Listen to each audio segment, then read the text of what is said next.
Recapitulemos así lo último, porque es súper importante recordar la base que Pablo está comentando, porque eso va a ser finalmente el piso, la base de todo lo demás, ¿ya? Entonces tenemos que verlo y mirarlo siempre desde la base. Entonces, ¿cuál ha sido ya el- esta base, estos principios que él menciona? Primeramente, que seamos uno con Él, ¿cierto? Estar en Cristo. También resalta la importancia de ser uno como iglesia, como cuerpo de Dios, como familia de Dios, ¿ya? Amén. También resalta el tema de tener la llenura de la plenitud de Dios, que significaba, recuerden, que Cristo viva en nosotros en completitud y se manifieste finalmente esos principios y sus enseñanzas de Cristo. Amar a Dios y amar al prójimo, ¿ya? Entonces recuerden siempre esto. El amor finalmente es el reflejar a Cristo y permanecer en la unidad, ¿ya? Son como las ideas principales. Y em, esa idea finalmente ya la estuvimos hablando en la clase pasada, que significaba cómo debiésemos vivir. El mundo dice mentira, nosotros tenemos que andar con verdad, ¿cierto? Y Amén. así empieza un listado, ¿ya? Entonces aquí vamos a retomar de nuevo ese listado, esta nueva vida en Cristo, ¿cierto? Que se expresa o que se representa finalmente como con este cambio de vestiduras. Estas vestiduras que eran viejas son cambiadas por vestiduras nuevas, ¿ya? Esta vieja forma de vida sin Cristo es cambiada por esta nueva vida en Cristo. Entonces mencionábamos que esto ya estamos en el capítulo 4 versículo desde el 25 en adelante, ¿ya? Que dice, por ejemplo, desechen la mentira porque aquel que es hijo de Dios, que refleja a Cristo, tiene que hablar con verdad, ¿cierto? Con honestidad. Habla sobre la ira. Airaos, pero no pequéis. Habíamos mencionado que la ira, el enojo es una emoción que surge por ciertas situaciones de la vida, ¿cierto? Pero el problema era cuando esto era incontrolable, descontrolado, era eso, descontrolado, no tiene fundamento y muchas veces llega a obtener consecuencias, por ejemplo, de dañar a las demás personas, de hasta de golpes, gritos, ¿ya? Mm. Entonces, también habla esto de que no se ponga el sol sobre vuestro enojo, es finalmente que tu ira, que tu enojo no se alargue, que no sea prolongado, ¿ya? Sino que al contrario, nosotros como hijos del Señor, como reflejando a Cristo, estando a la altura, recuerden eso, a la altura del hombre, del varón perfecto, ¿cierto? De la medida, la estatura de la plenitud de Cristo que menciona en el versículo, capítulo 4 versículo 13 debiésemos ser pacificadores, reconciliadores, ¿ya? Por otra parte, mencionaba el tema de no robar, ¿cierto? Sino que más bien esto de trabajar, ¿cierto? El trabajo honesto, el tener dinero de forma honesta. No, obviamente dejando de un lado de la explotación y todo el asunto, pero habla también de que en vez de quitarle al prójimo, en vez de robarle y dañar al otro, al contrario, nosotros debiésemos ser generosos. Debiésemos primero que lo que tenemos sea honesto y también dar eso. En vez de robar, dar. Ya, vamos entonces a seguir. Por otra parte, menciona el tema de las palabras corrompidas, ¿cierto? Que podría ser el chisme, la calumnia, la falsedad, ¿cierto? Al contrario, nosotros tendríamos que, bueno, todo esto finalmente, ¿a quién daña? Daña la unidad del cuerpo y daña a los hermanos y hermanas. El chisme daña, las palabras dañan, las falsedades, las calumnias dañan. Entonces, en vez de Mm. querer dañar al otro con nuestras palabras, aquel que refleja a Cristo, aquel que tiene una nueva vida en Cristo, debiese alentar a los hermanos. y a las hermanas, debiese apoyarlas, ¿cierto? Acoger.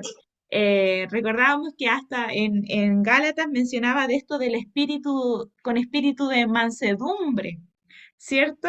Entonces, ahí se muestra la diferencia. Bueno, por otra parte está la venganza, no tenemos que ser vengativos, sino que el tema del perdón. Y bueno, mucho más adelante y en los demás versículos del capítulo 5 se habla el tema de el desenfreno sexual, la promiscuidad, y habla más bien que aquellos que siguen al Señor tienen que tener un dominio propio, ¿ya? Y también habla el tema de la borrachera, que no os embriaguéis con vino. Aquí recuerden que en estos tiempos la borrachera estaba asociada a todo el tema de la idolatría y también el descontrol sexual. Ya por eso era tan malo en este tiempo caer en borracheras, ¿ya? Y por el contrario, ser llenos del Espíritu de Dios, ¿ya? Y toda esta idea se refuerza con el versículo 1 del capítulo 5. Sed pues imitadores de Dios como hijos amados, y andad en amor, como también Cristo nos amó y se entregó a sí mismo por nosotros, ofrenda y sacrificio a Dios en olor fragante. En eso como que está el punto central de toda de esta conducta que debiésemos tener como hijos de Dios, en imitar al Señor. ¿Y cómo significa imitar? A mí igual esto como una enseñanza bonita que encontré, que la palabra imitar viene de la expresión como del teatro de mimos, pero significa más que imitar los movimientos físicos. Aquí incluye expresar en carne propia el carácter y el espíritu del modelo imitado. Aquí tenemos que imitar el carácter del Señor, el espíritu y la voluntad de Él, ¿ya? Es mucho más allá que, por ejemplo, no sé, bueno, podemos ver cómo en el templo los sacerdotes, los fariseos imitaban físicamente, actos físicos, de forma externa, pero no aquellos que imitan al Señor realmente, que son hijos de Él, que quieren estar a la plenitud de Cristo, a la altura, debiesen imitar al Señor de manera interna, su carácter, el carácter de Dios. ¿Y cómo el carácter de Dios? Bueno, lleno de misericordia, de amor, de verdad, ¿cierto? De justicia. Dice, y algo hermoso que dice, como en la vida actual, el niño normalmente desea ser como su padre, y el padre bueno desea que su hijo crezca en ser como él. Así deben ser los hijos de Dios. Bueno, y ahí puse una imagen del niño, ¿cierto? Que imita a su papá. Ya, así nosotros debiésemos ser con el Señor, con nuestro Padre. Entonces, finalmente, hay que imitar la naturaleza de Dios, que principalmente se fundamenta en el amor. ¿Y cómo fue este amor expresado? En Cristo. ¿Ya? La máxima expresión de amor del Señor con nosotros. Ya, ahí después usted, si quiere en su casa, lo puede leer más a profundidad, ¿cierto? Porque se resaltan puntos por punto. Pero ahora quiero introducirme al tema desde el capítulo 5, versículo 21. ¿Ya? Así que vamos a ver.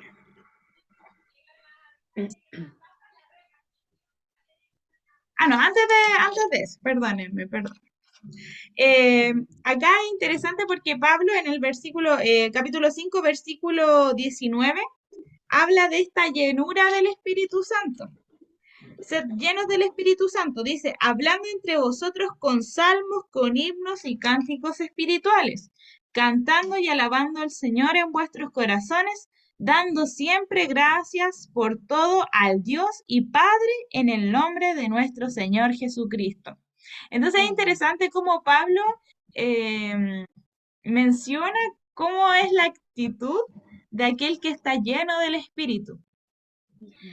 Primero menciona que en la iglesia, en el cuerpo de Cristo, debe estar esto del cántico, porque recordemos que en el Antiguo Testamento los himnos, las alabanzas hacia el Señor mostraban la grandeza de él, los hechos que hizo con el pueblo con el pueblo, ¿cierto? El pueblo de Israel. Mm, Entonces esto de recordar, rememorar a través de las canciones, alabar al Señor por su grandeza, es la actitud que debiésemos tener como iglesia, que siempre esté la alabanza al Señor.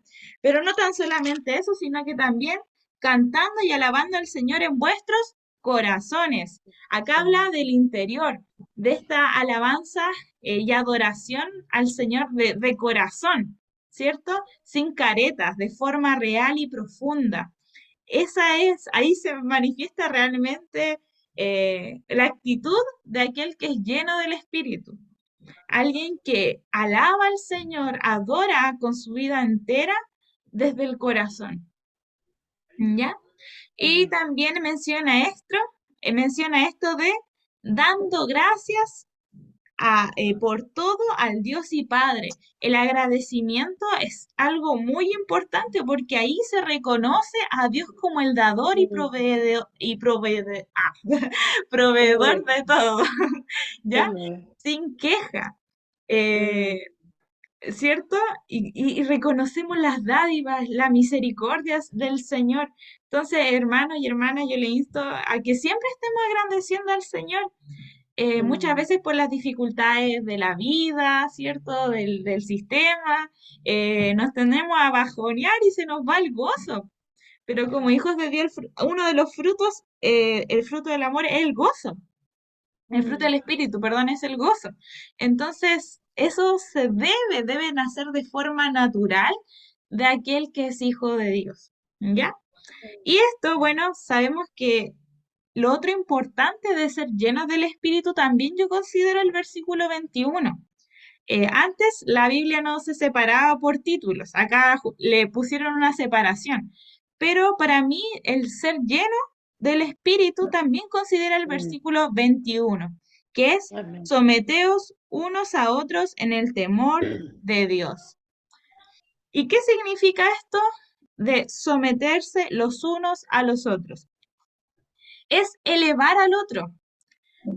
Gente que considera el uno al otro en amor, antes de sí mismo. Antes de ver mis preocupaciones, mis necesidades, yo veo las del otro. ¿Ya? Entonces, someterse unos a otros, esta actitud considera a los demás y sus necesidades como más importantes. Es el hecho de subordinarse a otros en vez de elevarse por sobre ellos. La sumisión y la consideración mutua desplazan la soberbia, la rudeza, el egoísmo y la terquedad con respecto a las opiniones o preferencias propias. Mm, Entonces, alguien que también es lleno del Espíritu, que desea estar a la altura del varón perfecto, a la estatura de Cristo, tiene que tener esta característica también de humildad, de reconocer al otro como alguien igual y mayor de importante, ¿ya? Y quiero que esto lo tengamos de base para todo lo que viene de aquí en adelante en los versículos siguientes. ¿Cuál es la prioridad del mensaje que desarrolla Pablo?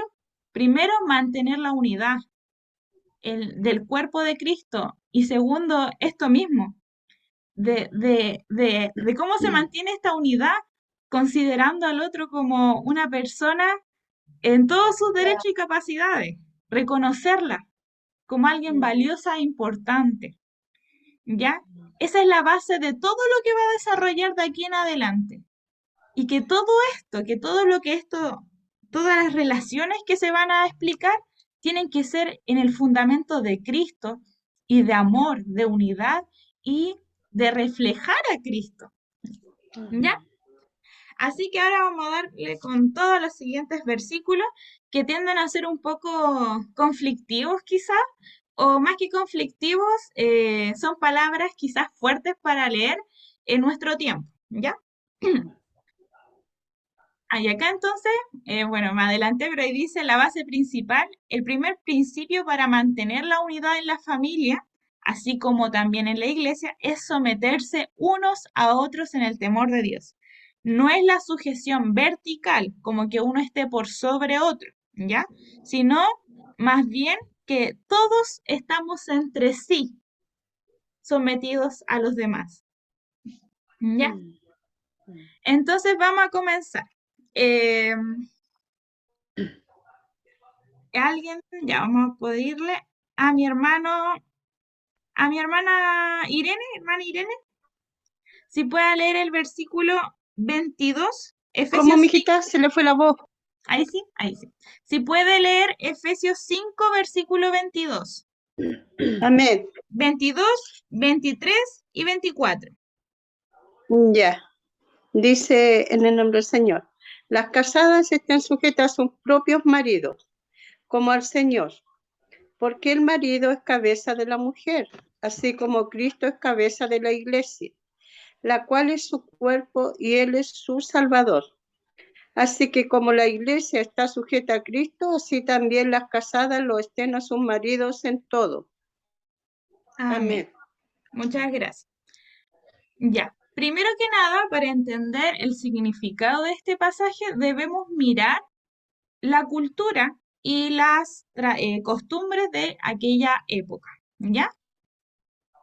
Primero, la costumbre apela a que las esposas, hijos y esclavos se sometieran de diversas maneras, pero algo interesante es que los hombres y padres son considerados en dicho sometimiento. Recuerden que el versículo 21 menciona a todos, no Mm, solamente a la esposa, no solamente al hijo, no solamente al esclavo, sino que todos. Entonces es algo muy novedoso para la época que se consideren a los hombres y padres en dicho sujeción, ¿ya? En el mundo antiguo se esperaba que las mujeres obedecieran a sus esposos. Se esperaba que las mujeres tuvieran comportamientos tranquilos y mansos, ¿ya? De hecho, los contratos matrimoniales establecen requisitos de obediencia absoluta, ¿ya? Sin objeción. Y por otra parte, se consideraba a la mujer como alguien inferior. Esta idea era mucho más potenciada por la diferencia de edad que habían en los matrimonios. Recordemos que en los matrimonios antiguos, la mujer a los 15 años, no sé si más o menos, y el hombre era de mucha mayor edad. Entonces, aún así, a pesar de, bueno, debido a la gran diferencia de edad, era aún mayor considerar a la mujer como alguien inferior. ¿Ya? Entonces, debido a esto, ¿qué significa que las casadas estén sujetas a sus propios maridos como al Señor? Porque el marido es cabeza de la mujer, así como Cristo es cabeza de la iglesia, por la cual es su cuerpo y es su salvador. Dice el 24, esperen, déjeme buscar el versículo.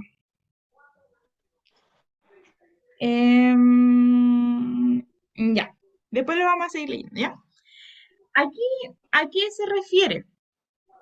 Se refiere más que nada que Pablo define la sumisión como un acto de respeto, ¿ya? Y una sumisión voluntariada, ¿ya? Vamos a ver qué significa cabeza, ¿ya? Cuando en Efesios 5:23 se habla del marido como cabeza de la mujer, se emplea el término en griego kefalé, que significa fuente, así como cabecera de río o cabecera de valle. En ningún escrito antiguo del siglo I, ni dentro ni fuera del Nuevo Testamento, se emplea este término en el sentido de autoridad, ¿ya? Se habla más bien de que hay un vínculo muy fuerte de unión entre el hombre y la mujer, porque en la creación de Dios usó al hombre como fuente de vida de la mujer, ¿ya? Recordemos, bueno, en el relato se menciona que saca de un costado. El hombre fue la materia prima para crear a la mujer, es su fuente, ¿ya? mm, Entonces dice, em, por eso hay una unión entre el mm, hombre y la mujer, un vínculo muy fuerte, ¿ya? mm, Así como el hombre es fuente de vida de la mujer, Cristo es la fuente de vida de la iglesia y de mm, aquellos que son el cuerpo de Cristo, que pertenecen a la familia, ¿ya? Por lo tanto, la enseñanza que presenta aquí no es la de autoridad del marido por sobre su esposa, sino la unión entre ambos. Antes de dar la palabra, para que puedan comentar, me gustaría argumentar esta idea, ¿ya? Así que vamos a leer, vamos a seguir leyendo. Quisiera leer, vamos a saltarnos un poquito. Dice, ya vamos a leer el 30. No, perdón. El 31. El 31. Dice, para reforzar esta idea, por esto dejará el hombre a su padre y a su madre, y se unirá a su mujer, y los dos serán una sola carne. ¿Ya? Y dice acá, después dice, grande es este misterio, mas yo digo esto respecto de Cristo y la iglesia. Por lo demás, cada uno de vosotros ame tanto también a su mujer como a sí mismo. Y la mujer respete a su marido. O sea, se espera que debido a este vínculo tan grande haya un respeto de forma natural, de forma voluntaria, porque son uno, hay un vínculo. ¿Ya? Y quiero dirigirme a Génesis 2:23. Génesis 2:23. Vamos a ir a Génesis, que también referencia un poco ese pasaje que acabamos de leer. Génesis 2:23. Si lo pudiese leer mi hermana Geo. Ya, Sí, espérame, no hay problema. Ya. Génesis 2:23-24. Génesis 2, 23-24. 23-24. Ya. Dice, por tanto dejará el hombre a su padre y a su madre. Ay, me fui por El otro lado. 23. No, Sí. y se unirá a su mujer y serán una sola carne. Y estaba hasta el 23 ahí. No, leyó el 24. El 23 primero. Ah, ya, perdón. Sí, no se preocupe. Perdón. Estoy sin lente, por eso me cuesta. Ya. Dijo entonces Adán, esto es ahora hueso de mi hueso y carne de mi carne. Esta será llamada varona porque del varón fue tomada. Por tanto, dejará al hombre a su padre y a su madre y se unirá a su mujer y serán una sola carne. Ya, muchas gracias. Entonces esta idea, Adán reconoce, hay un vínculo, ella es carne de mi carne, huesos de mis huesos. Tenemos la misma, es la conexión íntima, ahora son una sola carne. Y esta misma imagen es la que se representa a Cristo con la iglesia, de ser uno. Nació de mí, nació de Cristo la iglesia. Yo fui finalmente, Él es el fundamento de la iglesia, del cuerpo de Cristo. Y por lo tanto somos uno. Y esta imagen, recuerdo que lo estábamos leyendo en capítulos mucho antes, donde él decía, ustedes pertenecen al cuerpo de Cristo. Estaba esta idea desde antes en Efesios de unión. ¿Ya? Ahora bien, ¿cuál era el propósito original del Señor? Con esto también quiero dar un argumento. El propósito original de Dios en la creación fue equitativa entre el hombre y la mujer. Ambos eran encargados de las tareas domésticas y de reproducción y las tareas productivas. Y a esto vamos a revisar Génesis 1:26. Génesis 1:26. Tengo hasta el 25. Espérenme.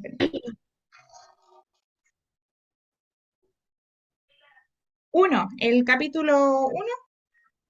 ¿Sí? Quizás está en el 2, hermana Geo. Ajá. Tiene razón. Sí. En el Génesis capítulo 1, vamos a leer 26, 27 y 28. Vamos a leer. Hermano Rafael, si me lo pudiese leer, por favor.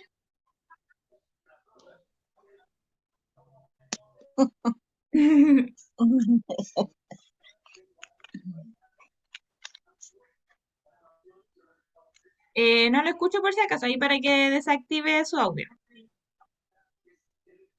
Ahí sí, Ahí sí. ya. Amén. Versículo 26. Entonces dijo Dios, hagamos al hombre a nuestra imagen, conforme a nuestra semejanza, y señorío, ¿ya? Y señoree en los peces del mar, en las aves de los cielos, en las bestias, en toda la tierra y en todo animal que se arrastra sobre la tierra. Y creó Dios al hombre a su imagen, a imagen de Dios lo creó, varón y hembra los creó. 28 también. Sí, por favor. Y los bendijo Dios y les dijo, fructificad y multiplicaos, llenad la tierra y sojuzgadla, y señoread en los peces del mar, en las aves de los cielos y en todas las bestias que se mueven sobre la tierra. Amén. Muchas gracias. ¿Eh? Entonces aquí podemos ver, bueno, primeramente cuando dice hagamos al hombre a nuestra imagen, la palabra hombre aquí en el original significa humanidad, gente, persona, ¿ya? Entonces aquí menciona la responsabilidad, que esta es responsabilidad de ambos, no solamente del varón, sino que responsabilidad de varón y hembra, ¿ya? De que señoreen sobre la tierra, ¿ya? Y que también llenen la tierra, las sojuzgarla y señorearla, ¿ya? Entonces es una responsabilidad de ambos, ¿ya? Y bueno, vamos a ir a este término también de el ayuda idónea, ¿ya? La palabra ayuda que se utiliza en Génesis 2:18 es la creación, bueno, esto porque lo quisiera compartir, por esto mismo de que existe dentro de la sociedad en general esto de que la mujer es alguien inferior y debe estar a la voluntad del varón, ¿ya? Entonces quisiera revisar estos versículos, ¿ya? Por una parte, ¿qué significa ayuda idónea? La palabra ayuda que se usa en Génesis, en la creación de la mujer, es ser, que quiere decir él o la que salva, él o la que auxilia, socorre. Se emplea 20 veces en el Antiguo Testamento y en la mayoría de ellas describe a Dios socorriendo al hombre. En ninguna ocasión se emplea la palabra ser asociada a subordinación de la mujer hacia el hombre. Por lo tanto, es más que nada socorrer, ¿ya? Auxiliar, salvar, ¿ya? Y esto es algo no solamente de parte, vamos a ver después, de parte de la mujer, sino que después de ambos, porque como son uno, ambos deben ser la ayuda del otro. En un matrimonio, ¿cierto? Los dos tienen que ayudarse, socorrerse, salvarse, auxiliarse. ¿Y, ¿Y cómo es esto? Es en que ahora como son uno, son una sola carne, hay un objetivo. El de ambos es importante y hay que ayudar al otro a alcanzar su meta o la meta del otro, ¿ya? Y hay muchos ejemplos de esto. Y me quisiera enfocar aquí, por ejemplo, en el tema de la crianza. Eh, en la historia se ha dado más que nada la crianza a la mujer, pero es importante, por ejemplo, que el hombre también pueda insertarse en la crianza de sus hijos, ¿ya? Por una parte para que pueda ayudar, porque sabemos que criar a un hijo, bueno, yo no he tenido la experiencia, tengo hermanos, pero yo siendo hermana es un tema, es agotador, es cansancio, ¿cierto? Entonces, ¿cómo se muestra esta ayuda? Ya, mira, no sé, pues en un bebé, yo te ayudo con los pañales mientras tú le das pecho. El ayudarse, el socorrerse. O, por ejemplo, un problema, una crisis económica, ¿ya? Como mujeres, como varones, no sé, la mujer puede acceder quizá al trabajo, el hombre puede también educar y criar. O viceversa, ¿sabes qué? Trabajemos los dos porque estamos en una crisis económica, trabajemos ambos, ¿ya? Y entonces todo tiene que ver con esto, de que como son uno, hay que apoyarse, porque no es bueno estar solo. Ya, ahí recuerden, no es bueno que las personas estemos solas. Es importante estar, tener una ayuda, ya sea de la esposa, del esposo o de la iglesia, ya que para eso estamos, para socorrer. Vamos a continuar. Ahí. Se me salió. Ya. Y esto también lo quise argumentar con el ejemplo de Cristo. Cristo, no sé cómo, o sea, no tuvo como una mirada como, oh, pobrecita, la mujer, como de compasión, oh, vamos a ayudarla, oh, qué pena. No, sino que más bien Cristo, en lo que conocemos de él en los evangelios, restituye los derechos de las mujeres, los restituye, le da el, la vuelve a incluir dentro de una sociedad que rechazaba a las mujeres, ¿ya? Y quisiese así rápidamente, ahí después hay más estudios más prolongados de esto, pero por ejemplo, el relato de Jesús cuando visita a Marta y a María. Marta estaba haciendo las cosas del hogar, estaba aquí atendiendo, que sirviendo, que preparando las cosas, y se queja porque María está a los pies de Cristo escuchando palabra. Y se queja y le dice, Jesús, dile que me venga a ayudar, así, bueno, ahí resumiendo un poco la historia, ¿cierto? En mis propias palabras, que venga a ayudar, ¿cierto? Dile algo a ella. Y Cristo le dice, buena parte tiene, y nadie le quitará este lugar jamás. ¿Y por qué es tan importante este relato? Porque recordemos que Jesús también es maestro, ¿ya? Y los discípulos se sentaban a los pies a escuchar a su maestro. Entonces, María, cuando está a los pies de Cristo escuchando sus palabras, está siendo discípula. Y esto era algo que en la sociedad, en la educación del antiguo mundo, era imposible que una mujer fuera seguidora de un maestro, que fuera discípula. Eh, entonces lo que Cristo le menciona, ella es mi seguidora, mi discípula, y nadie la arrebatará de aquí, de este lugar. ¿Ya? Ahí los maestros de filosofía tenían a sus discípulos, pero todos eran hombres, las mujeres no podían. Quería traerle el libro por lo mismo, porque hay una parte que de uno de los escritores de ese tiempo que decía que era una pérdida de tiempo enseñarle a una mujer. Por otra parte, tenemos aquí a las testigos, a las testigos que estuvieron en la resurrección de Cristo, ¿cierto? A estas mujeres que el ángel se les presentó y se les dejó la gran responsabilidad de irle a comentar a los discípulos que Cristo había resucitado. Pero saben que en ese tiempo las mujeres no podían ser testigos, porque de hecho, le voy a mandar una foto después de todo esto, lo que le estoy diciendo. Se decía que las mujeres no podían ser testigos porque su discurso, su diálogo, su testimonio es considerado falso. ¿Ya? Entonces, Cristo le otorga esta oportunidad a las mujeres como, eh, y de darle el testimonio a hombres, ¿ya? Entonces, es muy hermoso lo que nuestro Señor Jesucristo hace, ¿ya? Y bueno, en el caso de, ya después del libro de lo hecho, la epístola más adelante, tenemos a Priscila y a Aquila. En esto se puede visualizar a una gran maestra de la enseñanza. Y mire que yo cuando escuché esto, yo dije, oh, ¿verdad? Pero se menciona a la mujer primero, Priscila y Aquila. No se menciona al hombre. Y esto puede sonar muy insignificante, pero en esos tiempos era siempre el varón por delante. Y bueno, acá también podemos ver el hombre por delante y compañía. ¿Ya?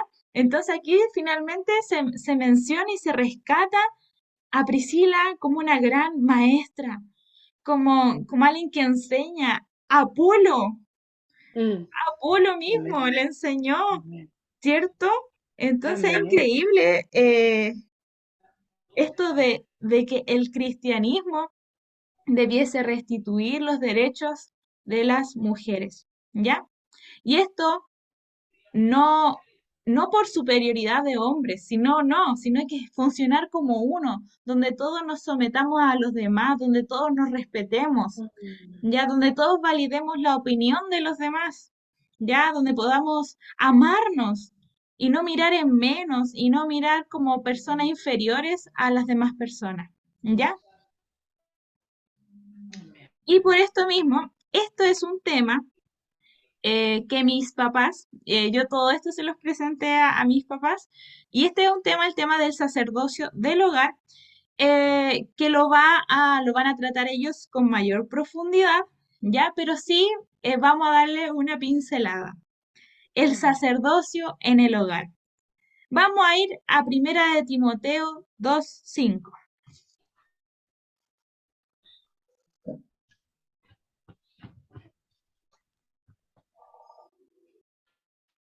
Primera de Timoteo, si alguien lo pudiese leer, hay que se desmutee nomás y lo pueda compartir.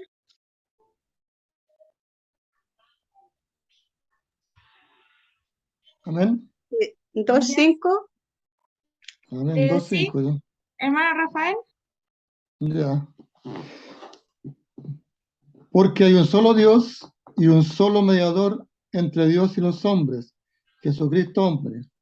Amén. Tenemos que ¿Eso? recordar que el principal sacerdote, mediador, intercesor del pueblo, de la iglesia, de la familia, es Cristo. Él es el principal, ¿ya?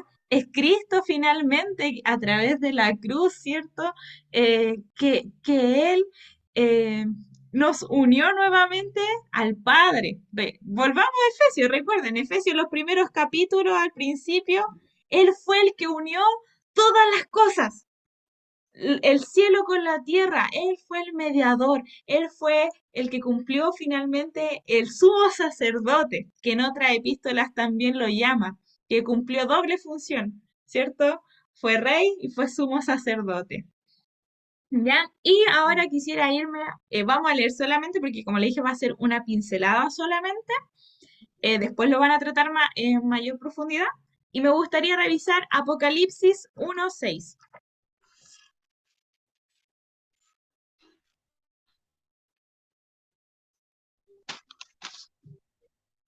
Hermano, ahí el que la hermana Irene, creo que quería leer antes para que ahora lo pueda leer. Apocalipsis, ahí que se desmutea, 1:6.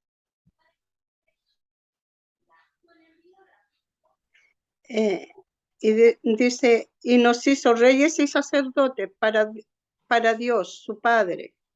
A Él sea la gloria e imperio por los siglos de los siglos. Amén. Amén.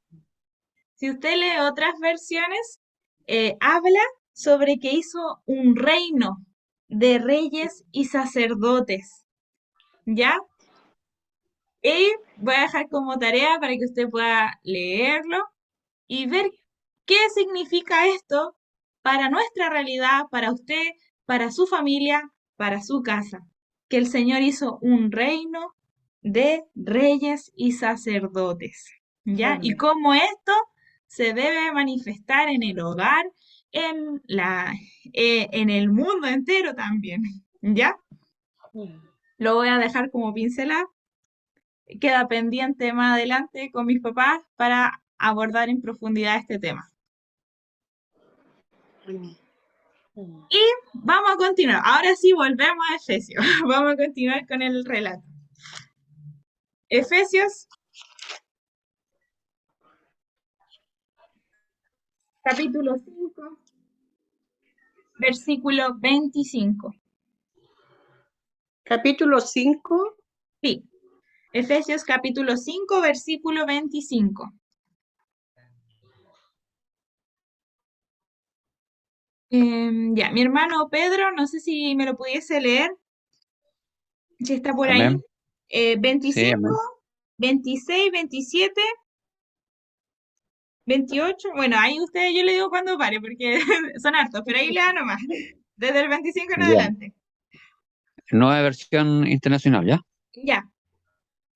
Esposos, amen a sus esposas, así como Cristo ama a la iglesia y se entregó por ella, para hacerla santa.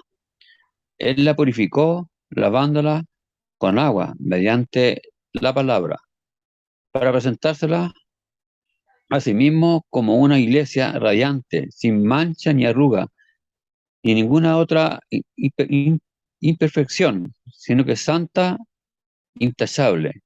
Asimismo, el esposo debe amar a su esposa como a su propio cuerpo. El que ama a su esposa se ama a sí mismo, pues nadie ha odiado jamás a su propio cuerpo.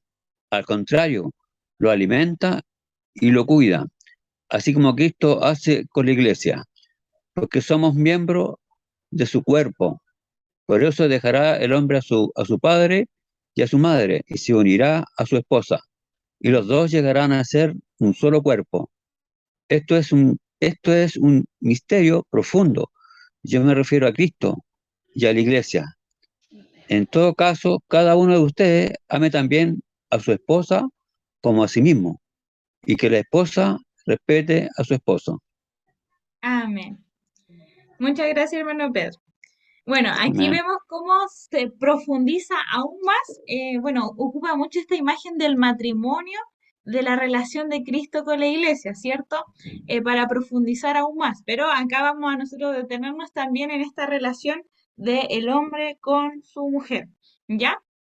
Y es interesante porque menciona el tema del amor y algo importante, y por si ahí no lo sabían, ahí Fabián lo puede mencionar, es que desde el cristianismo nace el tema del amor en los matrimonios, porque antes eran como un contrato, ¿cierto?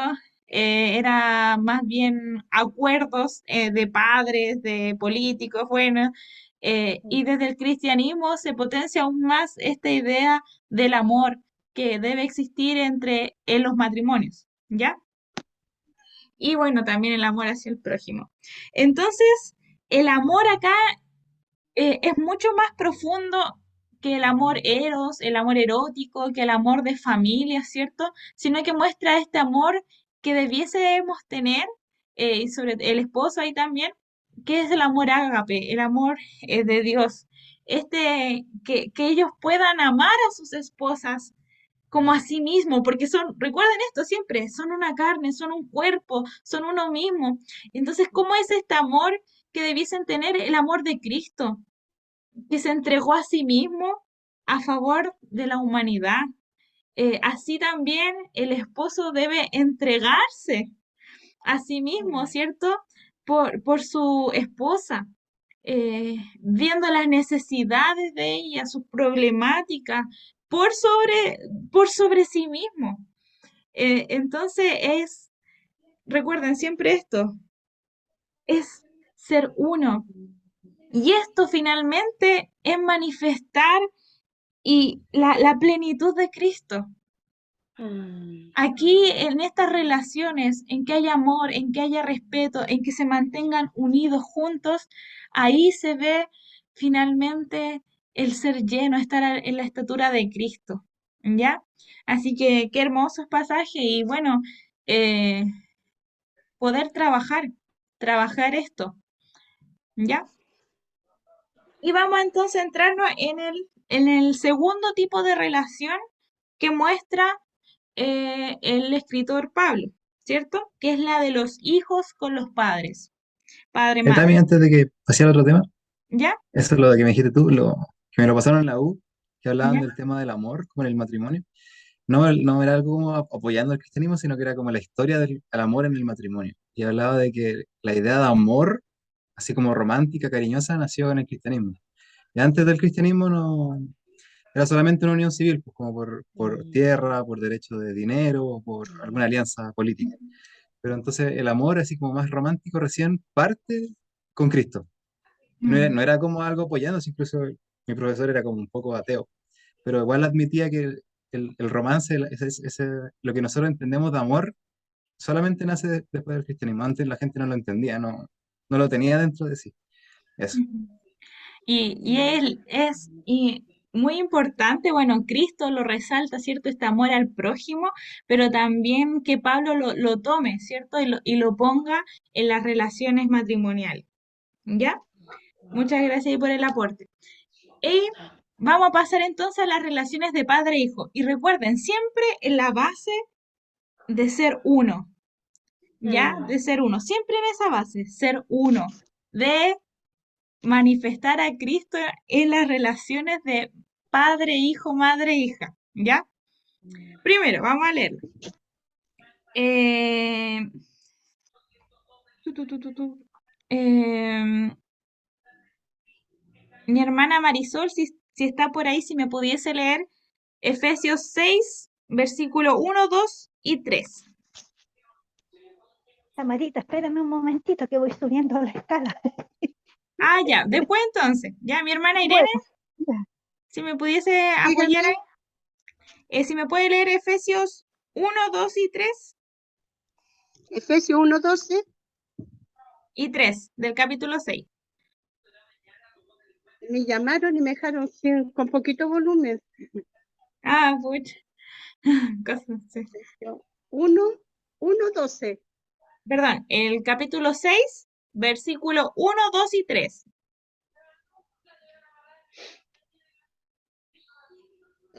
Dice así: hijos, obedeced en el Señor a vuestros padres, porque esto es justo. Honra a tu padre y a tu madre, que es el primer mandamiento con promesa, para que te vaya bien y seas de larga vida sobre la tierra. Amén. Ya, entonces primero veamos que de parte de los hijos se les pide primero una obediencia y una honra, ¿ya? Y este principio está desde mucho antes, ¿cierto? En la ley de Dios dada, que lo conocemos dentro de los mandamientos, ¿ya? Pero me gustaría enfatizar en el tema de la honra. La honra es mucho más allá que una obediencia, ¿ya? Porque la honra tiene que ver lo mismo. Recuerden todo lo que hemos estado leyendo de aquí atrás en Efesios. Tiene que ver con el tema de interioridad. Desde que el hijo desee hacerle bien a su padre y a su madre, que de voluntad, que con amor desee honrar a sus padres con su acto. No significa obedecer para sacar provecho de algo, un provecho egoísta, no significa obedecer a la mala gana. No, la honra finalmente muestra la obediencia, pero con una actitud de amor, de respeto, de que realmente yo quiero hacerle bien a mis papás. Esa es la honra. Así que no serviría de nada que un hijo obedeciera a mala gana, que obedeciera por un acto egoísta, por provecho, por capricho. No tendría ningún sentido. Leyendo los capítulos anteriores de Efesios, ¿ya? Sería una unidad, un complacer, pero por mero compromiso, y eso no refleja la unidad que se espera tener. Cristo, que Cristo espera que los padres tengan con sus hijos, ¿ya? Sino que la base que sea el amor, el manifestar a Cristo. ¿Cómo es manifestar a Cristo los hijos? ¿Cómo debiesen hacerlo? Eh, Siendo pacificadores, ¿cierto? Buscando el beneficio de todos, ¿cierto? Diciendo la verdad, siendo honestos, no robando, como todo lo que vimos antes, ¿ya? Porque se espera hacer el bien, pero por algo del interior, ¿ya? Vamos entonces a seguir con los padres ahora, ¿cierto? Y, y ahora me acordé, mire, casi se me va, pero menos mal que me acordé. Y recordemos que en el mundo antiguo los hijos y las esposas estaban a la voluntad del padre y del hombre. Por ejemplo, la vida o la muerte de un hijo la definía el padre. Él tenía el derecho de dar a esclavitud a su mujer y a su hijo si quisiese pagar algo. Estaba en la voluntad, al albedrío, a los deseos finalmente del hombre, del hogar, ¿ya? Entonces es muy importante lo que viene a continuación para los padres, ¿ya? Y vamos a leer 4, 5, no, solamente el versículo 4. Espérenme un poquito. Ya. Si mi hermano Rafael lo pudiese leer.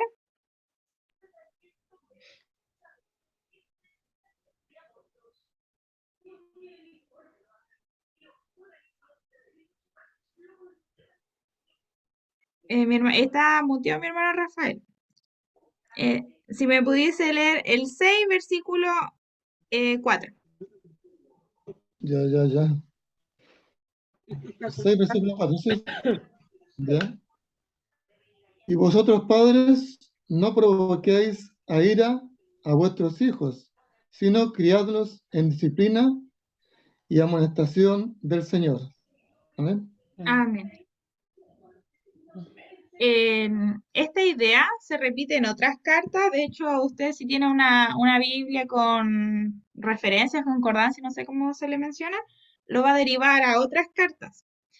Y habla sobre la crianza tierna. Criadlos tiernamente, ¿ya? ¿Y qué significa que no provoques ira a vuestros hijos?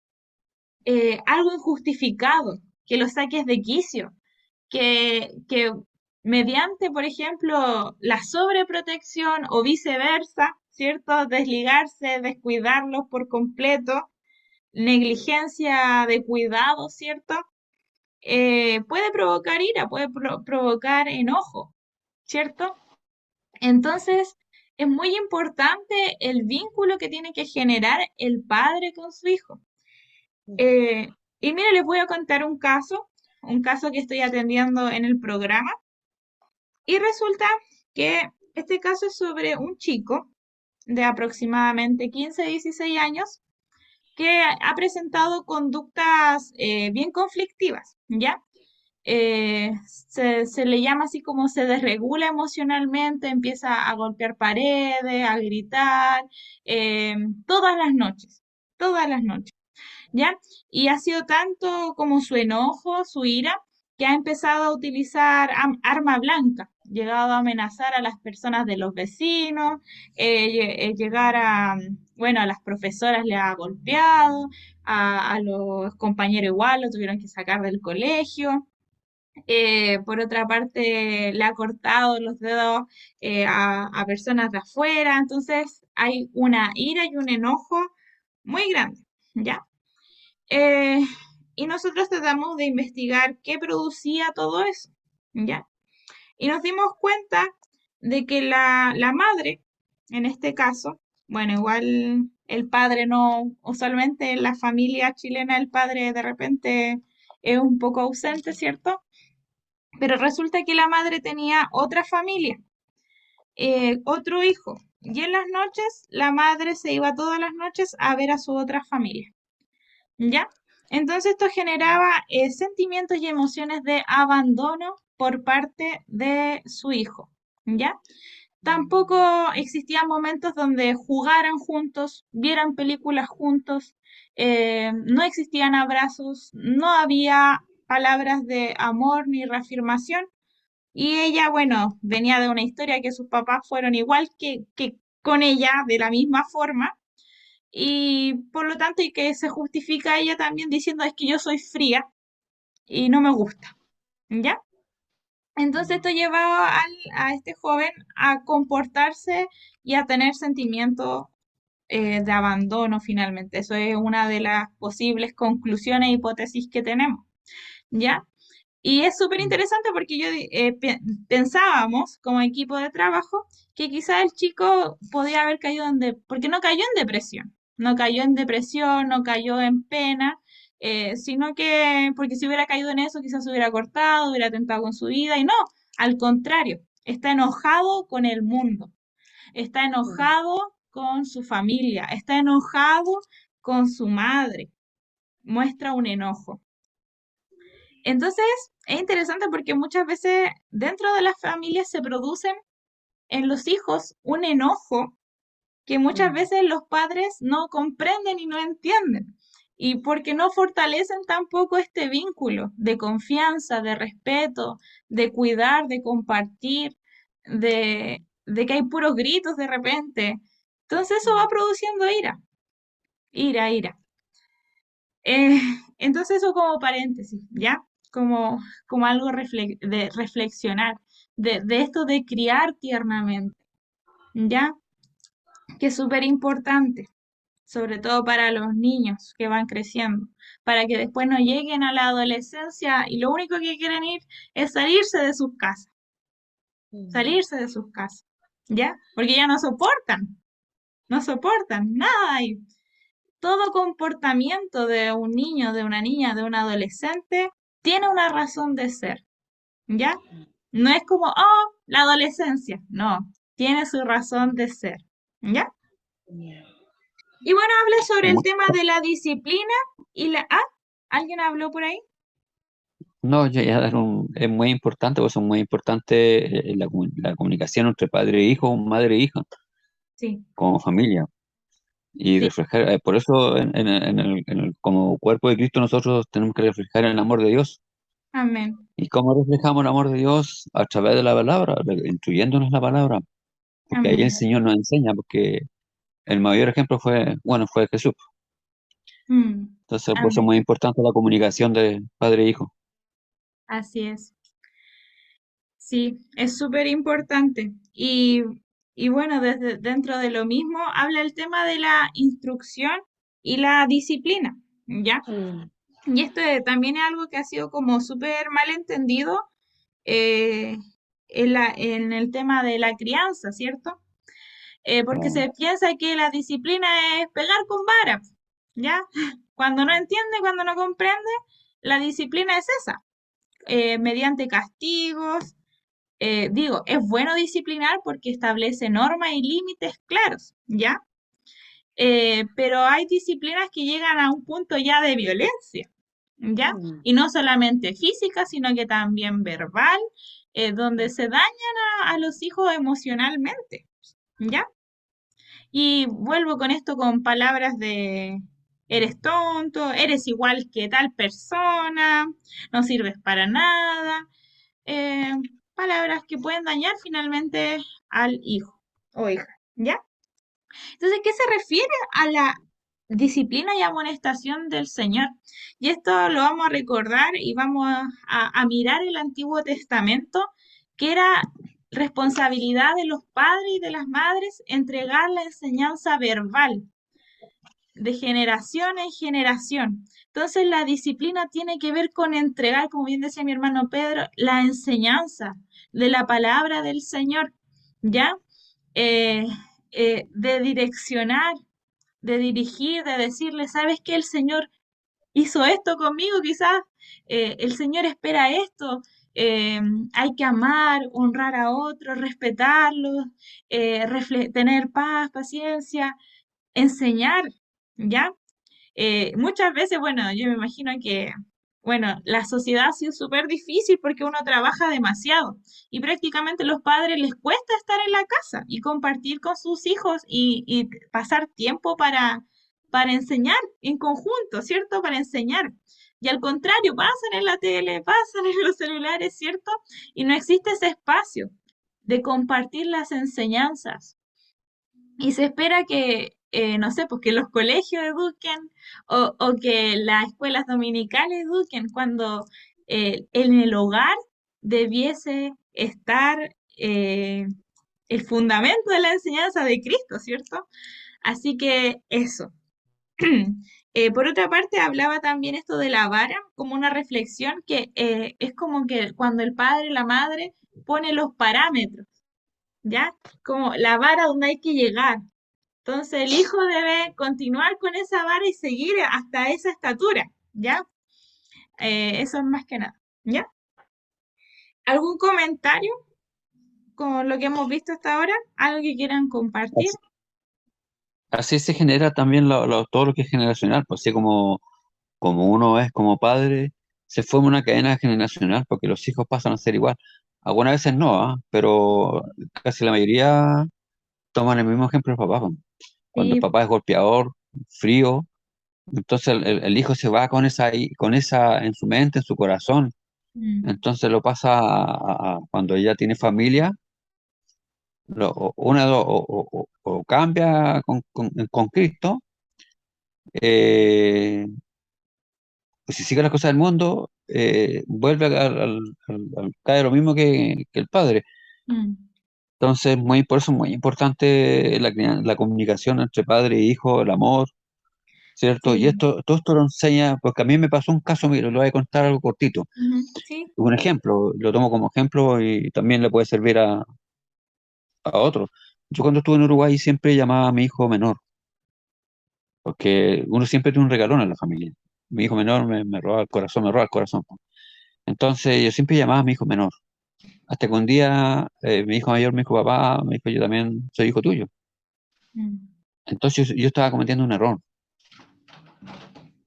Y eso mm, es lo que cometemos como padres, de repente cometemos padres que tienen más hijos, lamentablemente, cometen esos errores de tener preferencia. Y yo lo tomo con el caso del Antiguo Testamento de los José y sus hermanos. Eh, Vemos que papá tenía una preferencia con su hijo menor, sí. con José. Y hicieron los hermanos, cayeron en celo con su hermano, porque papá prefería más a su hijo menor. Mm, Entonces se forma eso en la familia. Y sí. yo con esto, como yo aprendí, cómo puede despertar a tiempo a través de la palabra y orando al Señor. Mm, Entonces, yo tenía dos hijos, tengo dos hijos, entonces siempre yo tenía una preferencia. mm, Y eso a mí mi hijo mayor me lo dijo, entonces eso a mí me marcó mucho. Y eso sí. nos enseña para otros padres también, padres Sí. que tienen preferencia con otros hijos y tienen que mirar para el lado que hay más hijos. Sí. Se Muchas forma eso, como gracias. Eso. eso. Gracias por compartir y por tener la confianza también de contarnos su testimonio. Y qué importante que usted pudo haber reflexionado y haber justo en el momento, y bueno, y que su hijo tuviese la confianza también de decirle, porque hay muchos hijos que Sí, guardan sus cosas en su corazón y ahí se va claro. formando puro rencor. Entonces, muchas gracias por compartir, ¿ya? Porque es importante que reflexionemos en cómo se ejerce la maternidad, la paternidad, la crianza, ¿ya? Sí. Y bueno, no solamente hay con los hijos, también sé que algunos tienen ahí los cuidados de los nietos, de los sobrinos, bueno, es muy importante. Y bueno, también mencionarles que todos quizás tuvimos problemas de familia con nuestros padres, ¿cierto? Pero la idea es que recordemos que tenemos esta nueva vida en Cristo, ¿ya? Tenemos al Espíritu Santo en nosotros, que nos da la fortaleza, ¿cierto? Para cambiar, para renovar. Recuerden que también acá lo menciona, para cambiar nuestra mentalidad. Y ya no estamos Amén. atados a pensamientos que generan daño, que terminan en pecado, sino que al contrario, ahora somos libres, libres, y podemos actuar conforme a la voluntad y a la palabra del Señor, ¿ya? Y recuerden, Tamita, algo cortito, perdón. sí, dale. Increíble cómo en la oración Dios responde. Dios, Sí. Dios responde cuando yo le decía, Señor, enséñame a ser un buen padre comunicativo. Mm, Increíble cómo el Señor sí, te ayuda a dar la sabiduría para ser un padre como corresponde. Es sí, muy importante pedirle al Señor en la oración que nos cambie, sí, que nos nos dé la transforme sabiduría y es increíble cómo Él te transforma yo tanta oración, el Señor transforma mi corazón, pues, mm, pidiendo la ayuda, qué sí, importante. sí, es importante.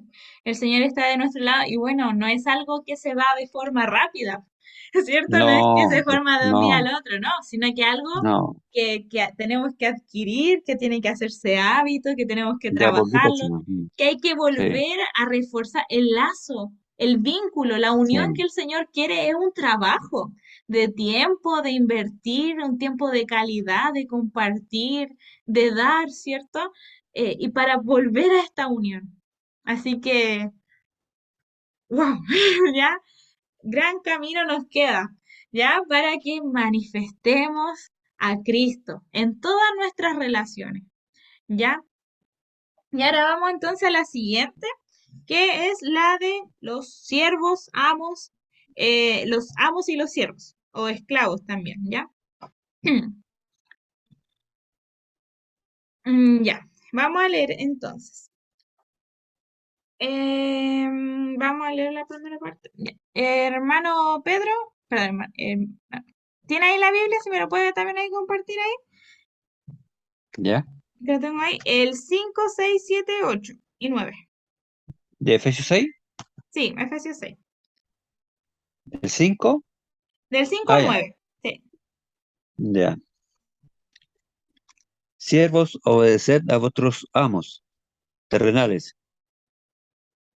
con temor y temblor, con sencillez de vuestro corazón, como a Cristo, no sirviendo al ojo como los que quieren agradar al hombre, a los hombres, sino como a siervos de Cristo, de corazón, haciendo la voluntad de Dios, sirviendo de buena voluntad, como al Señor, y no a los hombres, sabiendo que el bien que cada uno hiciere, ese, ese recibirá del Señor, sea siervo o sea libre.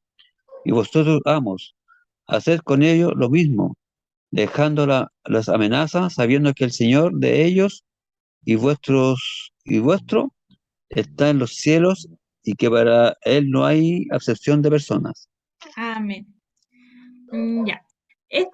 Bueno, también estos pasajes son un poco conflictivos para algunos que estudian porque piensan que Pablo está a favor de la esclavitud, como que se está potenciando aquí, ¿cierto? Una condición de siervo, ¿ya? Pero hay que tener en cuenta que el escritor aborda más bien eso, que Pablo no quiere profundizar sobre un tema, sino que más bien está viendo una situación actual, que está viendo una situación que es de los esclavos, ¿ya? Y que, y que por lo tanto no busca, no está pensando si tiene que ser abolida o no la esclavitud, ¿ya? Pablo solicita a los esclavos que sean obedientes de forma honesta, ¿ya? Que la pereza, la deshonestidad sean reemplazados por un servicio voluntario, no con la finalidad de ser vistos por sus amos y obtener caprichos inválidos, sino más bien con el fundamento que se realiza para Dios, quien es Señor de todos y todos, y quien escucha el clamor y no pasa desapercibidas las buenas intenciones. ¿Ya? Bueno, aquí que prácticamente señala, al igual que los hijos tienen que obedecer a sus padres, al igual que debiese haber un respeto también en las relaciones, espera que los esclavos nazca de forma honesta obedecer, ¿ya? Por el trabajo que debiesen hacer. Pero menciona aquí más que nada que lo tienen que hacer como para el Señor, que Él da la recompensa, que la actitud que deben tener más bien tiene que ser como para Él, para entregárselo al Señor, y que el Señor ve el clamor, ¿cierto? Y Él dará a su tiempo toda recompensa, ¿ya? Bueno, y recordemos siempre en esta imagen de que ay, se me olvidó la fiesta judía esta, pero que al séptimo año los esclavos eran libres, ¿ya? ¿Cómo se llamaba? No me acuerdo, se me fue. Bueno, si alguien se acuerda, ahí me lo menciona. Era con no, bueno, pero como que quedaban en libertad. Trabajaban 6 años por su deuda y el séptimo eran liberados. Y había como una normas y reglas entre las relaciones de siervos y amos. Pero resulta, ahí me llegó el jubileo, sí, muchas gracias. Ahí el jubileo. Eh, ya, pero ¿qué pasaba entonces? Es que, ay, se me fue la idea. Ya, que existían las normas y las reglas entre las relaciones de amos y siervos. Pero ¿qué pasó? Es que todo esto con el pecado y el desenfreno, todo se descontroló. Por parte de los esclavos, ¿cierto? No hacían nada, hacían mala gana, y por la parte de los siervos existía violencia, ¿cierto? Entonces, finalmente, habla hacia ambos lados. Por una parte, esclavos, hagan el trabajo de forma honesta, ¿ya? Pero, y algo súper importante y relevante, es aquí el siguiente versículo, el versículo 9, que dice, y vosotros, amos, haced con ellos lo mismo.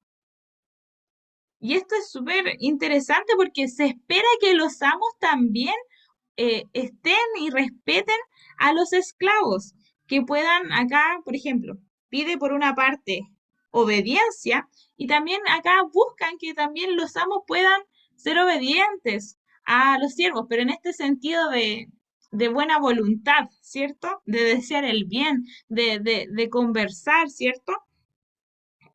Por una parte dice, dejando las amenazas, sabiendo que el Señor de ellos y vuestro está en los cielos. O sea, en esto mismo que decía Efesio antes, tenemos un solo Dios, una sola fe, es Jesucristo, ¿cierto? Un solo evangelio.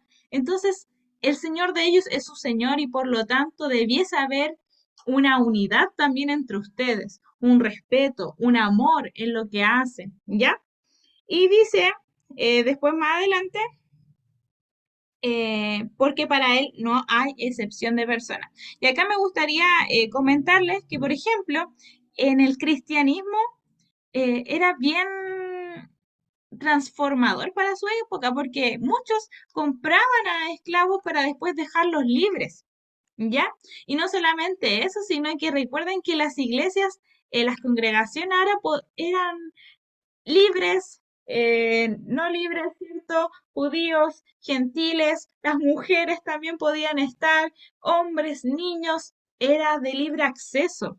Entonces, en las iglesias también habían esclavos participando con siervos, pero y en todo lugar tenían que tener una unidad, y tenían que someterse también los amos a los siervos. ¿Ya? En este sentido de reconocer sus necesidades, de reconocer sus problemáticas, ¿ya? Entonces es algo como contradictorio que el amo se someta a su siervo. Pero recordemos el versículo 21 del capítulo 5, someteos unos a otros, no hay excepción de personas, unos a otros, los siervos a los amos también, perdón, los amos a los siervos también, ¿ya? Y acá tenemos un claro ejemplo, que es Onésimo, que llegó a ser un gran líder dentro de la iglesia, que era un esclavo y que estaba, bueno, en cargos estaba dirigiendo a muchas personas que eran de un nivel socioeconómico mucho más alto, que eran amos, ¿ya? Y él, Onésimo, estuvo ahí también, liderando, ¿cierto? Guiando, dirigiendo, enseñando. Entonces, dentro del cuerpo de Cristo también tiene que estar eso. Obviamente ahora no hay esclavitud, ¿cierto?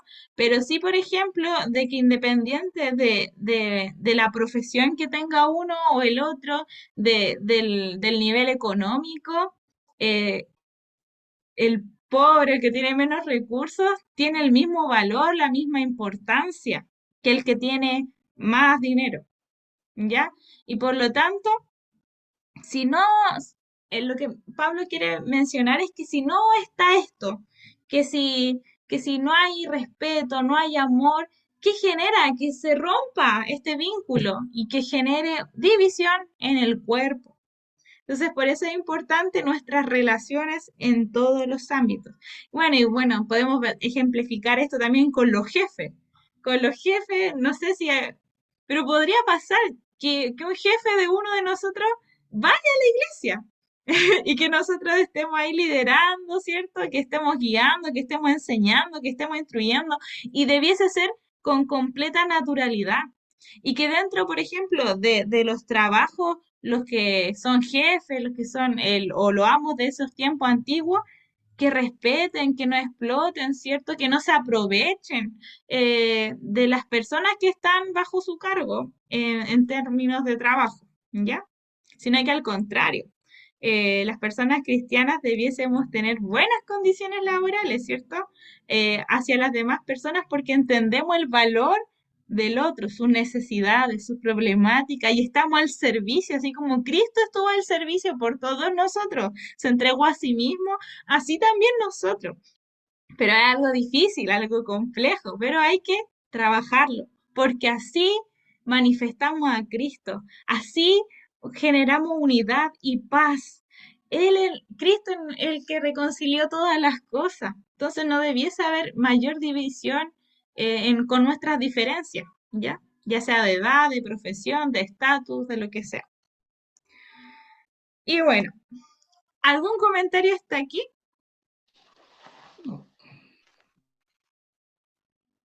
¿No? ¿Sí? Ya, vamos a seguir entonces. Y esta parte igual la voy a pasar ya un poquito más rápido, que es el tema de la armadura de Dios. Lo voy a leer aquí yo. Dice, versículo 10 del capítulo 6, 10, ¿ya? Dice, por lo demás, hermanos míos, fortaleceos en el Señor y en el poder de su fuerza, vestidos de toda la armadura de Dios para que podáis estar firmes contra las acechanzas del diablo. Porque no tenemos lucha contra sangre y carne, sino contra principados, contra potestades, contra los gobernadores de las tinieblas de este siglo, contra huestes espirituales de maldad en las regiones celestiales. Por lo tanto, tomad la armadura de Dios para que podáis resistir en el día malo. Y habiendo acabado todo, estad firmes. Estad pues firmes. Versículo 14. Estad pues firmes, ceñidos de vuestros lomos con la verdad y vestidos con la coraza de justicia y calzados de los pies con el apresto del evangelio de paz. Sobre todo, tomad el escudo de la fe, con que podáis apagar todos los dardos del fuego del maligno. Y tomad el yelmo de la salvación y la espada del Espíritu, que es la palabra de Dios, orando en todo tiempo, con toda oración y súplica en el Espíritu, y velando en ello con toda perseverancia y súplica por los santos, y por mí, a fin de que al abrir mi boca me sea dada la palabra para dar a conocer con de nuevo el ministerio del Evangelio, por el cual soy embajador en cadenas, que con de nuevo hablé de él como debo hablar. ¿Ya? Entonces, ¿qué pasa? El tema de la armadura de Dios es como que si Pablo lo estuviese introduciendo como estamos en guerra, ¿ya? Estamos en una batalla, tenemos que enfrentarnos día a día, no contra las personas, ¿ya? Sino que contra la influencia, con la corriente, con aquello que domina. Recuerden que se tenía la perspectiva de que antes toda nuestra atmósfera estaba repleto de demonios, entonces que ellos dominaban y influenciaban a las personas a seguir en el mal. Entonces, estamos en guerra. Pero, ¿cuál es esta guerra? Estamos en guerra para actuar bien, para actuar conforme a Cristo, para seguir su voluntad, para que tengamos buenas relaciones entre esposo y esposa. Es una guerra eso. Estamos en relaciones para tener una buena unidad entre madre e hijo, padre, hijo, hija. Estamos en guerra en las relaciones laborales que puedan existir. ¿Y cuál es la victoria? ¿Cómo obtenemos la victoria? Que ya no nos molesten, que ya no haya problemas. No, la victoria es cuando reflejemos a Cristo. ¿Ya? Y para eso hay que estar firmes. Hay que entender cuál es el Evangelio de la paz, ¿cierto? Hay que creer en él, hay que reconocer de que todo lo que estamos haciendo, todo lo que estamos actuando, todo lo que estamos reflejando, que es Cristo, lo hacemos porque su gracia nos salvó, ¿ya? Porque somos de Él y por Él y para Él, estamos en Él. Y por eso tenemos que tener bien clara la película, tenemos que tener bien claro nuestros fundamentos, tenemos que estar firmes, porque eso nos va a servir para manifestar a Cristo, ¿ya? Para no desmayarnos, para no decaernos cuando vienen los problemas en la familia, cuando vienen los problemas en el trabajo, en los estudios, en lo que sea, para que no desmayemos y sigamos la corriente de este mundo, sino que actuemos conforme a la estatura de Cristo, ¿ya? Porque finalmente, si actuamos conforme al mundo, a los deseos, ¿qué genera eso? Que perdamos la unidad, ¿ya? Y que dañemos también la imagen de Cristo, ¿ya? Así que, y bueno, con lo que decía mi hermano también, Pedro, que es aquello importante y que también nos trae aliento, aparte de esta vestidura, ¿cierto? Que es el tema de la oración, ¿ya? En la oración y la palabra, que finalmente es lo que nos mantiene firmes también, ¿cierto? Y a cobrar ánimos, ¿ya? Más que nada mencionarles que el tema de la armadura era una figura súper cercana para la iglesia de Éfeso, ya que estaban en un contexto romano, en un imperio romano. Entonces para ellos era muy fácil imaginar y relacionarlo con la palabra, ¿ya? Y algo ahí ya como tarea que después mi papá también lo va a profundizar más, es que esta misma armadura que se menciona aquí tiene que ver con las vestiduras del sacerdote, ¿ya? Pero debido a que los efesios no iban a entender muy bien, porque no era una realidad que ellos vivían, qué significaba la vestidura del sacerdote, ocupó finalmente la vestidura de un soldado, ¿ya? Y con esto ya terminamos con las salutaciones finales. ¿Qué es lo interesante aquí saber? Es el tema de que aquí lo hace saber un personaje que se llama Tíquico, ¿ya? En el versículo 21 sale su nombre, ¿ya? Recordemos que esta carta, como Pablo estaba preso, la mandó con esta persona que la leía, que la traspasaba, y recordemos que era una carta circular, así que lo más probable es que no vaya solamente dirigida a una iglesia, sino que a todas las iglesias de ese sector, ¿ya? Eh, ya, y dice, Pablo termina la epístola con una bendición. No. Sí, ya. Ya, dice, Pablo termina la epístola con una bendición compuesta de las palabras paz, amor y fe. La palabra paz es muy común en la tradición judía hebrea, ¿ya? El shalom, el desear el bien, ¿cierto? Por otra parte, el amor, que es muy impulsado, y la fe por el tema del cristianismo. Pablo reconoce así la fuente verdadera de toda bendición. La última palabra que expresa es gracia, el saludo cristiano. En esta bendición Pablo expresa su deseo de que el favor bondadoso de Dios llegue a ellos. Y vamos a leerlo ya para terminar, que sería 23 y 24. Paz sea a los hermanos y amor con fe de Dios Padre y del Señor Jesucristo. La gracia sea con todos los que aman a nuestro Señor Jesucristo con amor inalterable. Amén. Y ahí terminaríamos entonces con el libro de los Efesios.